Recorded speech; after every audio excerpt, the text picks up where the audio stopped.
J'ai réalisé plus de 5 millions de chiffre d'affaires en e-commerce et j'ai commencé par le dropshipping. Dans cette vidéo, je voulais te présenter ce que tous les gourous ou les formateurs dropshipping ne te disent pas. Et je vais te révéler dans cette vidéo la vérité sur ce business. Je vais te présenter par la suite 3 points négatifs du dropshipping dont tu dois absolument savoir. Après cette vidéo, tu auras vraiment toutes les cartes en main si tu souhaites te lancer en drop. Donc dans un premier temps, et comme je disais en introduction, donc fais attention aux formateurs et aux vendeurs de rêves qui te vendent de l'argent facile, qui te promettent d'atteindre des millions en moins de 30 jours, qui te promettent une Lamborghini et une Rolex au poignet. Donc il y a forcément dans ce lot-là des très bons formateurs, je dis pas le contraire. C'est de suivre le minimum de personnes sur YouTube, ceux qui sont le plus compétents et ceux qui ont vraiment un track record que tu peux voir sur internet, qui ont déjà ouvert des sociétés par exemple en France ou en Europe. Déjà tu auras beaucoup plus de visibilité sur ces sociétés-là. En e-commerce, on essaie d'avoir une vision plutôt moyen-long terme. Tous ceux qui essaient de te vendre de l'argent facile avec une vision très court terme, je t'invite vivement à arrêter de les suivre et à arrêter de les écouter. Et c'est exactement le but de cette chaîne, donc de te montrer l'envers du décor. Je suis moi-même le fondateur d'une marque Fratematé. On est actuellement chez Monoprix, donc en retail, mais aussi en wholesale. On est également présent sur Amazon. Et donc, je vais te montrer dans d'autres vidéos des études de cas, la vraie vie d'une vraie marque e-commerce. Et donc, j'essaie de créer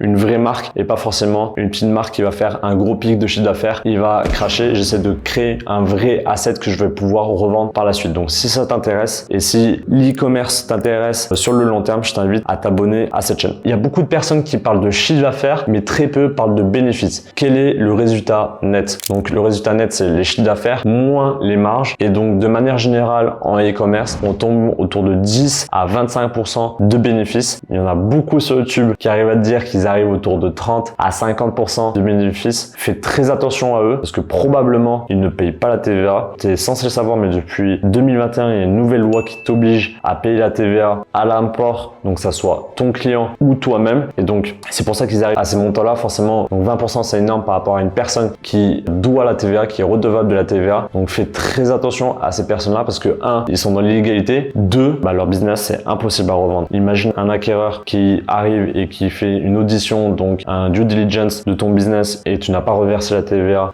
tous les mois ou tous les ans. Là, ça va forcément le refroidir et il n'achètera jamais ton business. Avant de t'énoncer les 3 points négatifs du dropshipping, je voulais te parler du mindset. C'est absolument nécessaire, notamment pour toute aventure entrepreneuriale. Avoir un bon mindset, c'est quoi? C'est déjà avoir une vision moyen terme minimum, voire long terme. Le court terme, on va dire, tu vas vraiment appliquer des connaissances bêtes et basiques, mais c'est vraiment en faisant que tu vas vraiment apprendre et que tu vas vraiment pouvoir te dépasser. Et c'est le fait aussi de ne jamais se décourager. L'aventure entrepreneuriale, tu as des hauts, des bas. Tu vas avoir des comptes bloqués, tu vas avoir des clients mécontents, tu vas avoir des hausses de chiffre d'affaires, tu vas avoir des journées exceptionnelles. Et donc, ces montagnes russes, c'est vraiment la vie d'un entrepreneur. Et le fait de ne se jamais décourager et de toujours se relever, c'est vraiment une faculté très importante. Dernière chose sur le mindset, c'est être en apprentissage continu. Donc, l'e-commerce, mais également le digital et le monde dans lequel on évolue bouge très rapidement. L'intelligence artificielle est arrivée il y a quelques mois et voilà, ça chamboule tout. Donc, je t'invite vivement à suivre des formations et à investir en toi-même en achetant des formations vraiment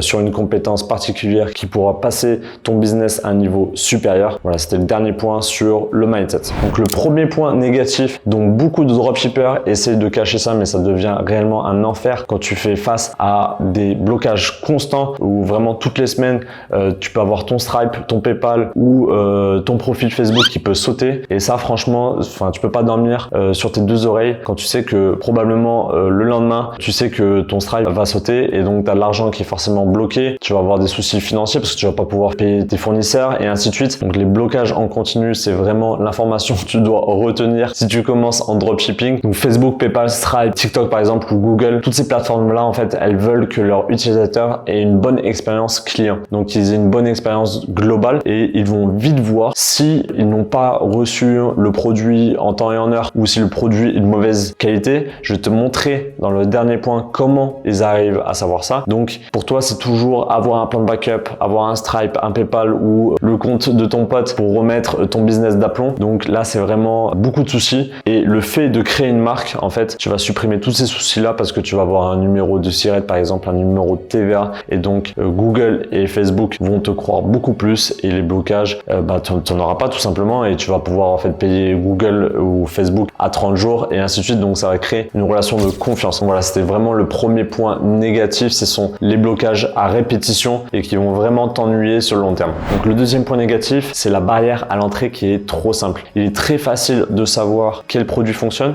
ou quel créatif fonctionne avec des logiciels comme AdSpy ou Minea. Et donc, il y a beaucoup de personnes qui vont dupliquer, on va dire, des boutiques qui fonctionnent ou qui vont copier-coller carrément le marketing. Et donc, la concurrence va être beaucoup plus rude et les marges vont se resserrer. Donc, c'est un marché assez saturé, concurrentiel et donc, c'est pas possible de durer. Et donc, pour y remédier, tu n'as pas d'autre choix de créer une marque pour te démarquer. Et pour ça, en fait, le dropshipping, c'est très bien pour tester ton idée et après basculer directement sur une marque. Donc, le dernier point négatif, c'est l'expérience client en dropshipping. Donc, évidemment, si tu commandes en Chine, le temps de livraison va être assez long. Tu n'auras pas aussi un produit brandé, donc tu peux pas mettre ton logo si tu fais des achats à l'unité forcément. Et aussi, Facebook va mettre en place des questionnaires sur qui a acheté à travers de sa plateforme et il va demander comment a été l'expérience, comment a été la livraison, comment a été le produit. Et s'il voit qu'il y a eu pas mal d'avis négatifs sur une boutique, il ne va pas hésiter à faire sauter ton account manager et donc tu ne pourras plus acheter de la publicité sur le réseau Meta. Donc avec les temps de livraison assez longs et une expérience assez pauvre, tu n'auras pas de réachat. Et tu es censé savoir que les coûts publicitaires de nos jours montent et donc ça t'oblige à être rentable à la première commande. Vu que tu n'auras pas de réachat, tu vas devoir trouver des clients en continu et donc un client acheté sera un client perdu et donc tu ne pourras jamais capitaliser sur ta base client. Après t'avoir cité les 3 points négatifs que je vois en dropshipping, est-ce que le dropshipping est vraiment mort? Et donc ma réponse est non parce que c'est encore une superbe opportunité je trouve pour tester ton produit ou une niche ou un catalogue produit. Je trouve que c'est excellent on va dire pour